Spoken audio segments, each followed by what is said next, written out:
You know, a lot of people love using the arcade to find new games to play, but I'm not gonna lie. The machinima that's made using the editor is freaking awesome. Yeah, that was actually one of the better ones I've seen. And also, I know that Blizzard, a lot of people don't know this, but they do make changes to the map editor a lot. So I think we're going to be seeing more machinimas like that. And I gotta say, I don't even know how they did it, but the voices of the Zerg, Yeah, I'm all about. That was spot on. I was like sucked in. I'm like, yes, this is a 3-hour StarCraft movie.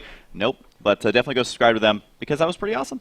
Yeah, I mean, it's honestly really cool, like the power of the editor, because like It's ridiculous. the games that when back in Brood War, there's gonna be a lot of stories that begin that way.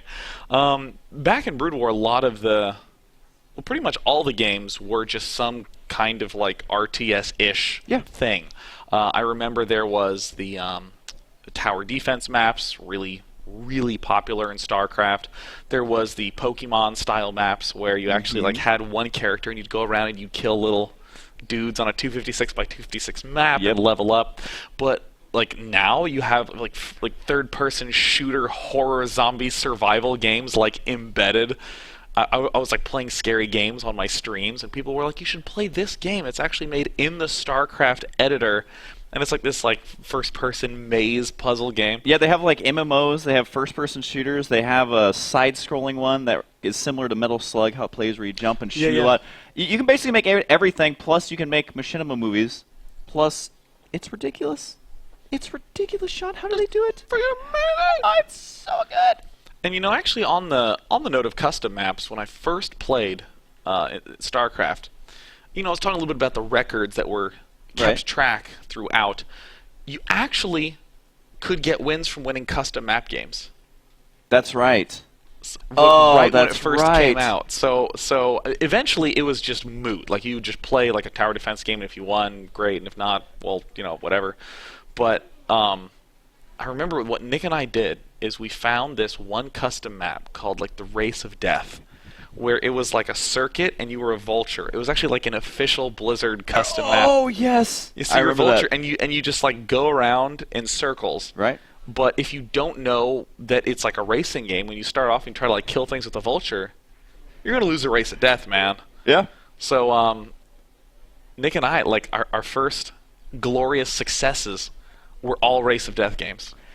I gotta say, I actually love the official Blizzard maps. Back then, they were like hilariously bad. Like some of those maps, they were just so good bad. Like didn't they have like a football one?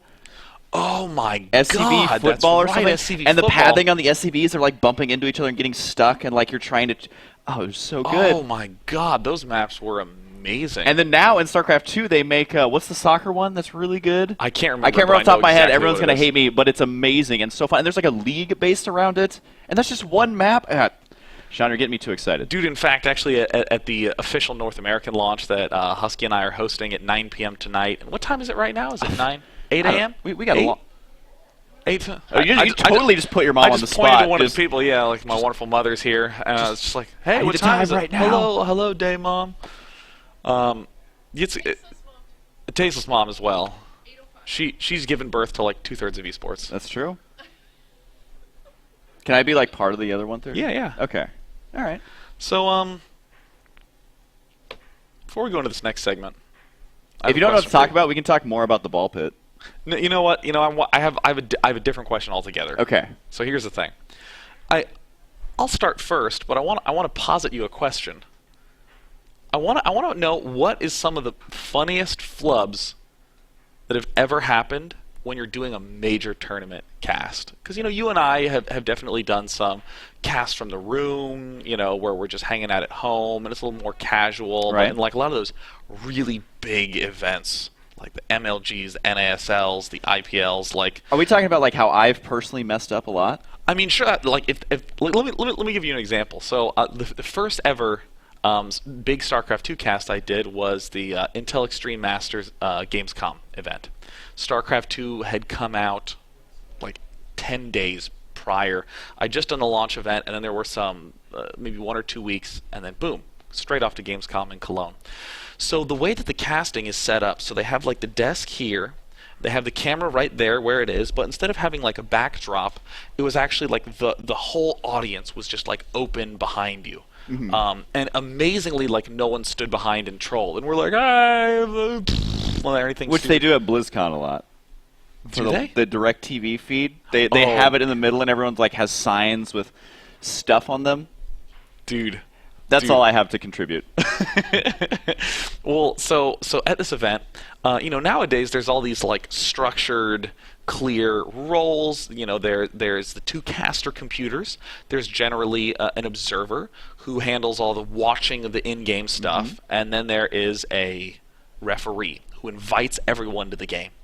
So when we first went there, this was like the first huge StarCraft tournament. The game had just come out, so it was like a brand new thing. So it wasn't as streamlined. And it was just Apollo's computer on the right and my computer on the left, and we created the games, and I did the observing, and that was that. So the way we set it up is that Apollo would do the hosting, and I would do the driving. So that way, he would ask me a question, and then he'd turn and he'd create the game, and then sort of come back, and I'd pass it back and forth. We were getting pretty good at this. But then it's time for like the semifinals, and it's like Tarson going up against Idra. And of course this was huge. Like Idra had won the King of the Beta tournament, and Tarson was like a hero who never died, and that's still true. He's still probably the best Terran in Europe. He's still alive. Yeah. He remains alive today. Yeah. Winning. Very impressive. And so Tarson and Idra are in the channel, and Apollo invites him to game, but I messed up. I actually said something to Apollo while he was creating the game, and it's just like too hard to multitask. Right. And Apollo held down like a boss, right? He like invites Idra, he invites Tarson. He's like getting me into the game, and I'm like sort of anxiously like hitting the enter button, like yeah, because I realized I put him in a bad spot. But seamlessly, he's like, all right, but that means this match is getting ready. Are you ready? And we start the match. You see the crowd, I was like, yeah, like freak out. And then the game begins, and Apollo says, all right, in the bottom right corner. Oh, that's me.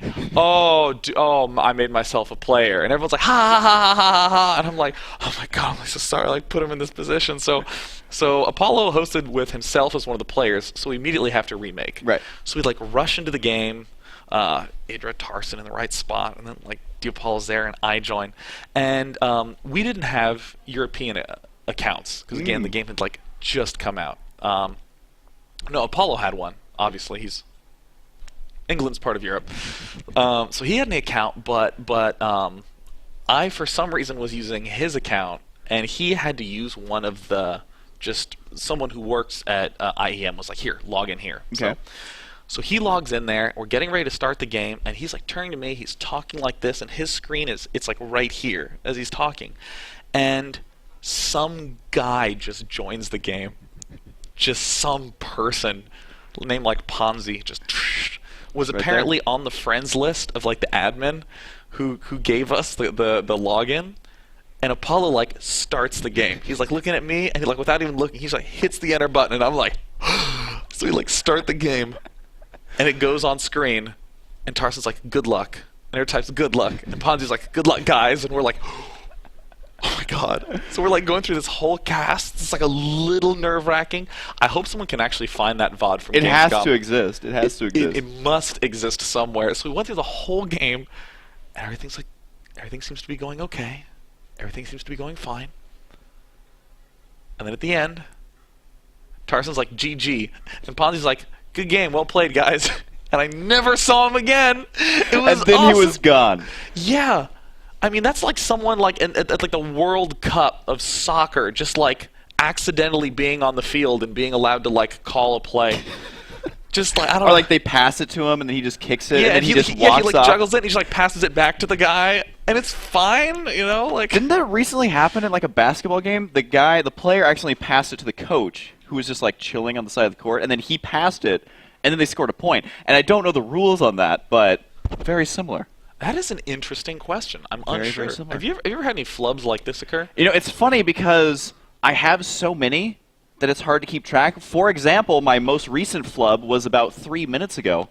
Viva La Dirt League is apparently from New Zealand, so my whole joke about tarantulas should have been about hobbits. So, really, I mean, I messed that up so bad, and I apologize. I did tweet at them, so go follow them on YouTube. They're really good. You got to be careful asking me this stuff because I gotta. Oh God, yes. Just as insects and tarantulas are part of daily life in Australia, hobbits too. A key cultural cornerstone of New Zealand. That's true. That's true. I've been to both places. I can confirm. Really? Yeah. When I was in 8th grade, man, I don't know if we can talk about this because it's whatever, but I went to Australia for a month, and then we went to New Zealand for like a week, and it was like a big family vacation. Number one, they don't really have safety rules in either of these countries, so if you go there and die, no one's going to care. So they're not even going to know. So one of the things we did was go on these speedboats. Yeah, keep going. We went on these speedboats, and you fit like 12 people, and then they go really fast. And they literally are zooming past canyons like this close. Like if you were to lean out, you wouldn't have a nose.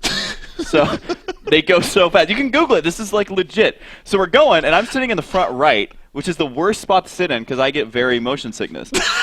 And so when they're going, like, Sean, pretend that this is me, and pretend You're this is the boat. pinky of the hand. I'm right here.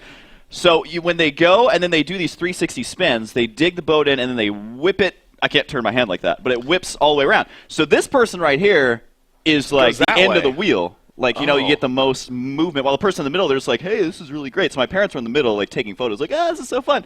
I'm down here, and a wave comes up and hits me in the face. Like, I almost got swept out of the boat, and I would have been gone. Then I wouldn't be here. But I didn't. But what did happen is my glasses, they're gone. So I spent a month and a half in Australia wearing prescription sunglasses.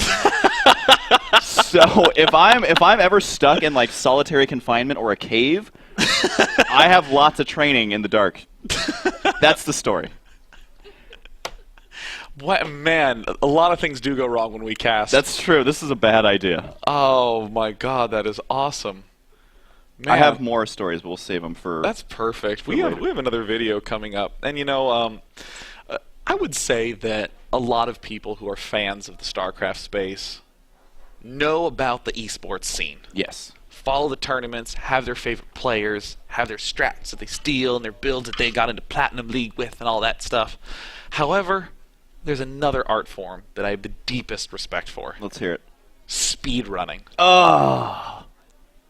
I don't know about you, but I love watching speedruns. Yeah, the thing is that there's speedruns for like every game. Oh, yeah. Even in World of Warcraft, you can watch like an 8-hour video on how to get 1 to whatever level is max right now. Yeah, yeah. 95? 90? I haven't played my WoW account in a while, Sean, I'm going to be honest. But anyways, they have speedruns for every game out there. And I got to say, when I was starting my playthrough of Wings of Liberty on my second channel, because I wanted to play it right before Heart of the Swarm came out, it's like watching a movie before the next one comes out. I did that, and I'm like, all right, I'm going to speedrun this. It's going to be great. And then it's really hard. Yes. Really hard. It is freaking... playing on Brutal is hard, period. Yeah. Like, it took me, again, like, you know, week and a half, 2 weeks of playing a lot to actually beat it. However, there's a man out there, many of you may have known him. He contributed content for the first Wings of Liberty launch party that happened in 2010, was doing regular casting of some of the beta matches, but is an expert speed runner. It is Raelcun, who actually has beaten the entire single-player campaign, start to finish, on Brutal difficulty, in under 3 hours. What? Yes. It took me, I think, 19 hours the first time I played it, and that was on easy. Yeah, he is really good. And I think, I don't know if you know this, I'm totally putting you on the spot. I think there was the big speedrun charity thing. Do you remember that? Yes, they raised like $1 bajillion. Was he the one who did StarCraft? That is correct, yes. Raelcun was an Awesome Games Done Quick. And that was all live. That's ridiculous. Yeah, I mean that is...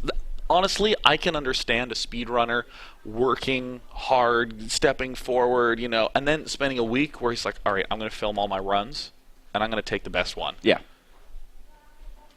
But that's how they do the Diablo 1 speed runs, and it is total BS. Oh, God. I would just like to say, it's like, I'm going to go all the way to Diablo, and I beat it in 4 minutes. I'm like, no, you didn't. Okay, go look up the Diablo 1 speed run. You have to see this. It's total BS. Yeah, because what they do is they use save states, so technically the playtime is right. The video they make is right, but they're using save states, man, so they... Yeah, because it sucks, because when you go down a level in Diablo, you pop out, and sometimes you can just see the exit to the next level. Just like right there. So he's like, oh, okay, and you go down there, and they pops down. He's like, oh, go down there one more time, and pops down. Oh, I'm in hell now. Oh, bottom level of hell. Town portal back. Get some scrolls of was it Inferno? Inferno scrolls? I mean, yes. I don't know. It's BS, the speedrun. But Totally listen, BS. look, What's not BS? is the way Raelcun nails it. Again, did 3 hours live, not him spending a week filming everything and just concatenating his best segments in one sitting. He's going to give us an introduction to the art of speedrunning.